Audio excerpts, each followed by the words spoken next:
This is the All Day Ruckoff podcast, episode number 7.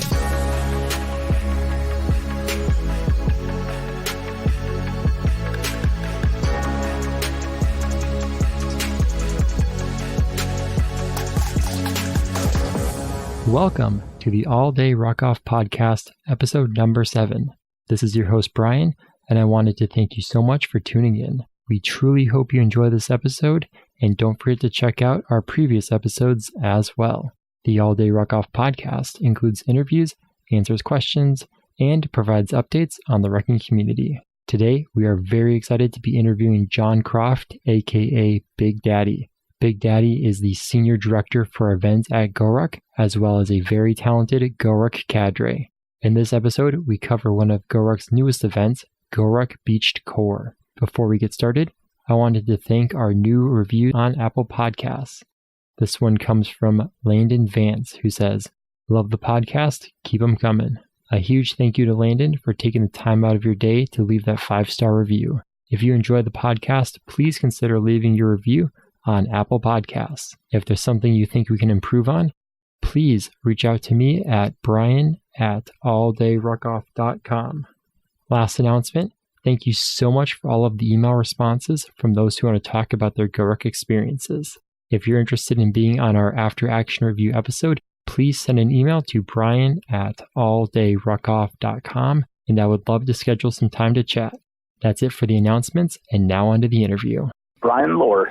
Big Daddy, how's it going? I'm doing great, man. How are you today? Doing great. So John, Big Daddy, I'm so excited to be talking to you today. For those who are listening and don't know, John is the Senior Director for GORUCK Events, and he is the force behind everything you see across the country when it comes to GORUCK events. One thing I know about John is that he loves the water. When Big Daddy came out for My Heavy 009 in Seattle, we spent a ton of time in the water. So when I heard that he was bringing back Beached as a Beached Core, I knew that he would put some special touches on it that would make it quite the amazing event. I am so thrilled that he is taking time out of his incredibly busy day to chat with me. So John, Big Daddy Croft, how's it going? Brian, thank you so much for having me on today. You've been a great supporter of GORUCK over the years, and, I think back to that heavy, and, I was just starting off in GORUCK. To be able to retire from the Marine Corps and continue to work in the water and to get people confident in the water and to not fear the great equalizer so much, it's always a pleasure for me. So I appreciate the time today to speak about this event and to get everyone jazzed up really about the potential that this event has to offer. So thank you very much. And thank you for the great introduction. I do have a solid team behind me. We just work together. It's everything from the cadre on up about creating events that people can live out their visions of success of where they want to take their bodies. And so, I have the best job in the world. So I appreciate the opportunity to come on today and speak about everything. Thank you. Well, again, thank you. It's truly appreciated. So what prompted the return of Beached? What prompted the return of Beached was that there was a demand for people who wanted to do Beached. The conflict that I had was how the event had grown over the years, how it went from, just basically showing up and drinking beer to becoming something that we looked at through the lens at the time a couple of years ago was, get people out in Zodiacs and give them a feel for what the amphibious side of special operations does with Navy SEALs, Force Recon Battalion, MARSOC, and combat divers within SF. So there was a lot of conflict about really where the event should go. And so it was easier just to say, hey, this is going to be the last one and really focus on what we wanted the event to be. And to be honest with you, my vision of success for this event was that when someone walked away, that they were more confident in the ocean environment, that if something happened, if their airplane went down, if their boat capsized, if they were going out for a 3-hour cruise and all of a sudden, shit happens and there's sand out there, that they would have a confidence. I always say cool breeds cool, and to be able to take over and be like, hey, you know what? We got this. So that's where I wanted this event to go. I thought about it for 18 months, and then I was approached by a GRT named Tina Streeter. She wanted to do a custom beach. But as I started to work with her on this, it became bigger than just a custom beach. I started thinking about all the things I really wanted to do with an event and decided that, we're going to bring it back. And so I compressed the timeline, got the team together. We had clear focus on what we wanted to do, and we developed the current program of instruction for Beached Core with the intent on scaling it to where we could take it on a road show and really see what kind of support it would take for each place we went to put on this event. That's how it came about. That's incredibly exciting. And I guess we should give a huge thanks to Tina for bringing the idea of the custom up, because it sounds like without her, Beach Core might not be where it is right now. It would have been on the back burner, and with Chris Way and what he's done with the Navigator event and the discussions that we had with the expeditions team about turning Navigator into something that we branded by environment was something that we kicked around after we did the Snow Nav in Lake Tahoe and doing the Kauai Navigator, which encompassed a lot of water, jungle, mountain survival. So when I thought about it, I was like, with the Beach Core, I wanted to be in the ocean, to be a special team building event, not just about survival skills, but a team building event in the ocean. Because when your airplane goes down and your boat crashes, 9 times out of 10, you're not picking the people that are going to go in the drink with you, right? It's going to be random. And so you have to know how to get along with everyone and know really your responsibilities as a citizen in the water in that situation. And so developing this, I kept that in mind, working with the team, and we just kept focused on what this event would actually look like. That's exciting. I know Chris Way has done a lot with the Navigator side of the events, and so I'm excited to hear that he's working on this too. So for the Navigator events, there's Navigator Core and there's Navigator Legacy. This is Beached Core. Will there be a Beached Legacy in the future, which takes us back to the old 3 to 4 day beached events? Right now, I only have a 24-hour event in the works.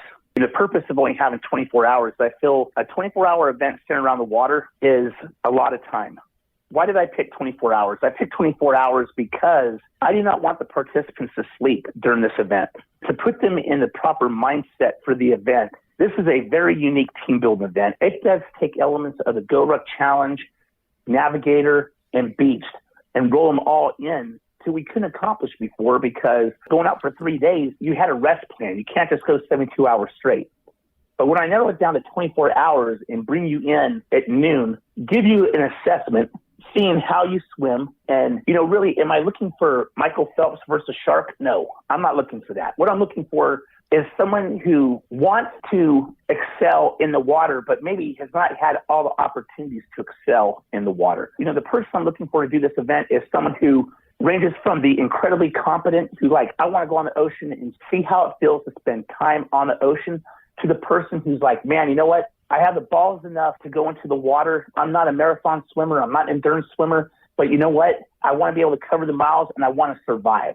If I find myself in a situation that I'm in an environment that I have competent people around me who can take care of me and teach me what I need to know to live another day. And so putting this event together and being able to split the teams into groups of people, they still have to get along with them. There's still going to be chaos, friction, and uncertainty during this event, but to be able to do an assessment to gauge the people and what their different competence are and be able to center on those people and take them to the next level. That is the uniqueness about this event. To induce chaos, friction, and certainty in the classes, we teach you a class, then you go in the water and do practical application. Give you a class, take you in the water and do practical application. Give you a class, practical application in the water.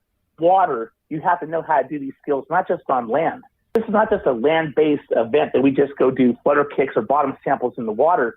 This is stuff to where we teach you on the land, teach you the basics of it, take you into the water and have you do it in the water. It builds this culminating exercise to where you're going to be in the water 12 plus hours. I would say right now it's 12 plus. It's a beta. I mean, we'll see exactly how long, but my vision of success is that you spend 12 to 14 hours total in the event in the ocean. It may be more. I cannot see it being less, but, in this culminating exercise, the participants of this are going to be put in a survival scenario, and they're going to have to move a great distance in the water. We intentionally picked the nighttime. We're not going there sunset. We're doing it out of the feeding times, Big Hungry, which I don't mess with him. He don't mess with me. Being able to put the people into this scenario, that's going to increase their confidence. They get desensitized throughout the day in the classes, practical application. That by the time we hit the nighttime and it's time to put them in the water and we give them their scenario, throughout the night, they are demonstrating these skills to earn valuable resources that can help them survive even better. Flotation devices, food. We have 5 to 10 evolutions set up right now throughout the night to be able to reward the teams, to give them items that will help them in their journey to get to safety. What's your thoughts? That's amazing. I'm sitting here, I'm really excited about the whole concept and idea behind that. It sounds like it's going to follow the lines of the Constellation series a little bit, where they teach you something and you go out and do it. And I thought that was an amazing application because I really felt like I learned a lot from that event. So there's a 12 to 14 hour culminating exercise at the second half of the event. For those who are listening and don't know, Beached is a 24-hour event. So it sounds like half of the time will be spent on this culminating exercise at the end. You mentioned that you're not looking for the Michael Phelps of swimmers, but for people who are listening and they're not the most confident in their swimming ability, what's the minimum swimming ability required for someone to show up to this event? The minimum capability that I would like someone to show up to this event is if they can swim in the ocean a minimum of 200 meters. A minimum of 200 meters. That's not bad. In the ocean. With or without fins, we're going to be about 600 meters offshore. For clarification, the culminating exercise, it's going to be a minimum of 12 hours in the water. Throughout the event, you're going to spend 14 plus hours in the ocean. So that culminating exercise is 12 hours. What I have to find out is how much more time in the water you're going to spend. That's why I deemed it 14 plus hours total for the event. I envision they're going to spend more. I just want to make sure that I under-promise and over-deliver. In all honesty, they may spend 16 hours of the 24 in the water. And that's awesome. So with this, you don't get good, just like I stated in the web description when I wrote this, you don't get good at pull-ups by doing push-ups, right? Everyone says, oh, you want to do better pull-ups, do push-ups. No, the only way you're going to get better at doing pull-ups is to do pull-ups. The only way, truly, that you can come face-to-face with your fears in the ocean and become more competent in the ocean is to get on the ocean. A surfer can do all the drills on the beach he wants and pop up and get his technique down, but until he gets on a wave or she gets on a wave, they're not going to be able to practice this in real life. Brian, I've had people contact me from as far away as Texas who work on big ships who say the basic training that we receive for going on the tall ships, basically they have a curriculum set up. You go to the swimming pool, you put on a dry suit, and you climb inside a safety boat. You learn how to put the gear on. But it's theory. This event is about bringing strangers, friends, GORUCK Nation is wide and vast, to bring people in like a typical GORUCK event who don't know each other and come from all different walks of life, to bring them together and put them in a scenario where they have to work together as a team. The great equalizer is one of my methods for bringing people together and making them a better American, a better team player. What better place? It's one thing to put people under a log. Underweight is great for building teams, but putting people in the ocean, setting them adrift and giving them a clear destination that they have to go to and forcing them to do these skills that they learn throughout the day, and they've been up for 24 hours. Can you think of a better team building event? I can't. Can you think of a better team building event that takes survival, team building, and rolls it all into one, that you're actually on the water surviving? There's no difference between being in the ocean 600 meters off the shore and being 3 miles off the shore. You're still in deep water. You still have to work together. You may not like the person to your left or right, but you have to work with them to achieve the goal. And that's why this event is going to be out of sight. And I think that definitely follows your overall goal, airplane survival, disaster survival, where you don't choose who's in the airplane with you. 99 times out of 100, you're not the one who's choosing everyone else there. You're not always going to have a Zodiac to save your life. And so the one unique thing that we're bringing to this is being able to put together various types of items and create flotation devices. If you have this stuff and you can build expedient rafts, expedient sails that can help you and assist you, by all means. But if you just try and do it while you're in the water the day of the crash, it's not going to work. If you have a frame of reference already of, hey, this is no big deal, man. I can take that swimming ring and I can take that piece of foam, I can lash it together and I can make this type of flotation device that I can give somebody some relief for. Maybe it's for a few minutes if they're not swimming, but maybe get them out of the water for a little bit. But you know what? Someone's injured in the water, how to treat that person in the water. Those are things that are important to me. It's just like what we do during a challenge, man, on the land. We're just applying it to the ocean. So to go back 1 second and talk about the swimming ability. The person could be a Michael Phelps. That's all right. We're going to be able to take care of the person who is incredibly competent in the water and wants to get miles in. But we can also take care of the people who are like, look, I can swim enough to survive and I'm not going to quit. I can swim 200 meters and I'm competent enough to go into the water and not freak out. I want to do the event. I want to learn. We're not here to give swim lessons. But if we can get the person who says, I want to try this, I'm not afraid to try, and I have a basic swimming ability, I can swim 200 meters. If I have to tie a knot under the water, I can. That's the type of person that should come to this event.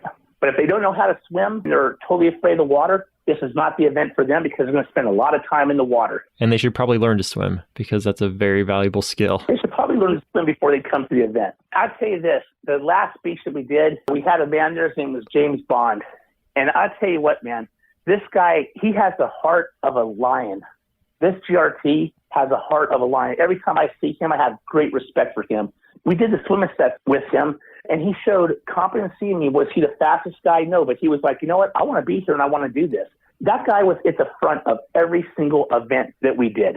And you know what? I respect that, man. I mean, he wasn't the best swimmer in the world, but you know what? The event is not designed to turn you into Michael Phelps or race a great white. That's not what the event's designed for. The event is designed to bring people together and give you a great distance you have to cover and give you a mission, just like we do during the GORUCK Challenge. So to bring these people together and give them an event where they can look their fears eyeball to eyeball and be like, hey, get in my pocket. That's the intent of the event. This is going to be such an incredibly awesome event. I'm very excited to see how it unfolds. It sounds like there's a lot going on and there's going to be a ton of skills taught. How long have you been planning this for? Between March 21st and March 24th is when we sat down and we slapped the table and said, we're going to move forward with this event. And this is the components of it. In putting these events together, Jason's original envisions, he would product test the GR1 with the GORUCK Challenge. And to look back, I've been with this company now, this community, I should say, this community for just over 4 years.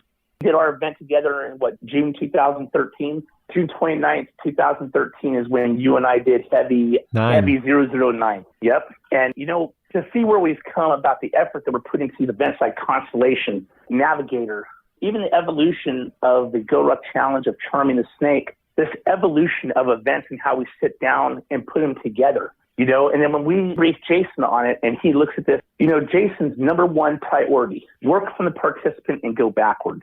That is what, you know, when I sit down with Jason McCarthy and we go over these events and I brief him on these events, first thing out of his mouth, speak to me from the participant's point of view and work backwards. And really, that's what matters to him. He knows that we're all accomplished special operators and that we have expertise in planning. But what he wants to know is this, when the participant walks away, what are they going to experience? So that's why events like Constellation, like Beach Core are a constant evolution in our feedback loops of making sure that we get it right. Constellations on Constellation like number 15, the Constellation team is working more than any other event planning team to get it right. We take the feedback from the participants and we make it right. And I'm going to take the feedback from the participants from this Beach Core and I'm going to adjust it. And then I'll run another beta somewhere else. And then from there, you know, if it works out and it meets Jason's intent, then we'll look at taking it on the road to various cities. Seattle, definitely on the list. California, Michigan. We got to take care of our GRTs. Our Texas GRT community is huge. You know, Texas, Detroit, Ohio. We have got to take care of our rookie clubs out there, and especially the ones that are close to bodies of water. Just because it's beach doesn't have to be executed solely on a beach. I just need a body of water that's big enough to where the people aren't going to be like, okay, this is lame. I'm sitting in the middle of a flamingo lake, you know, and I can breaststroke to the other side, you know, like it's only 100 meters wide. You know, it has to be a body of water. And I just want to comment on the evolution of the events, how you mentioned that you do listen to customer feedback. And I can definitely attest to that. I was very excited about Constellation when it came out, and I was following, you know, people's reports, their AARs on the event. And I was watching between events how people would make comments and then how GORUCK would pivot accordingly, and you would see the changes made, you know, as quickly as the very next event. It's been incredible to watch. I mean, you guys have a super agile approach to this, and you're doing an amazing job. Thank you. Thank you. I will be honest with you. I go through all of the participant reviews, and when somebody writes in and they're not satisfied with an event, it hits me personally. You know, it hits me personally. It shouldn't hit me personally. It should hit me professionally, but it does hit me personal because I know the time that we put into this event. But the thing is, we have to take emotion to the side. That's what the Constellation team does. We take emotion to the side. We look at the tangible concern of the participant who says, hey, I would have liked to see this, this, and this. Every constellation has been different. There's been no constellations that are the same. They are constantly, even right now, 15 events into the series, we are still making adjustments every week to make that event better. And honestly, it will not stop until we reach perfection, which we both know will never happen. That is what our event planning teams are about, is the participant experience. And, if they're like, you know what, I want an event that's going to test my mind, body, soul on the ocean, then you know what, we meet that demand and we can do it. There's very few companies who can do what we do. I honestly don't think there's any out there that can do what we can do. Just to be unbiased, there's no companies out there that have 80 special operation guys from all branches of special operations who can do what we do and who care enough about the community to give them what they want. And also, we listen to what they want. We just don't listen to all the good stuff. We appreciate the good comments that come in and we love it. It brightens our day. But you know what? When they come in and say, we have an issue with this, and this, we zero in on that. So you know what? I'm very proud to work with this team across the board of all the event planning teams that are out there for firearms, expeditions, Constellation, and for even our tough and light event planning teams. I'm stoked to work with these people because they do care. And you can tell that everyone cares deeply about the events. So is there anything else that you want to touch on about Beached Core? You can tell the excitement in your voice as you talk about it. You are incredibly excited about this event. And so anyone who's showing up to it, they're in for, I am sure, a very good experience. Beached Core is exciting to me because I love the ocean. I have great respect for the ocean. I have great respect for Big Hungry and all of the inhabitants of the Great Equalizer. I'm excited for this event because it's something I wanted for a long time, to give people the experience of being on the ocean like I have been on the ocean during my career. And I'm just excited to be able to put people into a somewhat controlled environment where they can learn these skills and learn a greater appreciation and respect for the ocean, but also still learning intangible skills of teamwork and team building. We're all about teamwork, leadership, and communication. And I'm excited about this event on those intangibles as well as the tangible things that we're going to teach. But just bringing people together in the ocean instead of just get online, lock your arms, do flutter kicks in the surf zone, and do bottom samples. I want people to experience the power of the ocean. And, that's why I'm very excited for this event. Well, I can't wait. And I'm incredibly excited that you're considering bringing it to Seattle because I will be there for that. So thank you so much, Big Daddy, for taking the time on your Friday to chat with me. I know you're very busy making sure not only this event, Beached Core, is a huge success, but that all your other events are as well. I truly appreciate you taking the time out of your day to talk with me, and thank you. Brian, thank you. The honor and the pleasure is all mine. And you know what? Thank you for what you do for GORUCK and for the all-day Ruck community and for all your listeners out there. Thank you so much for supporting GORUCK. Thank you. Thank you. Thank you. Have a great day, and I hope you have a great weekend. I'll see you guys out on the streets of America. Hope you have an awesome weekend as well. Thank you for listening to the All Day Ruckoff podcast. To learn more about GORUCK Beached Core and to get links to everything we talked about during the show, visit the show notes at alldayruckoff.com/podcast/episode-007. To learn more about All Day Ruckoff, you can visit us at alldayruckoff.com. Did you enjoy the show? We'd love a review on Apple Podcasts.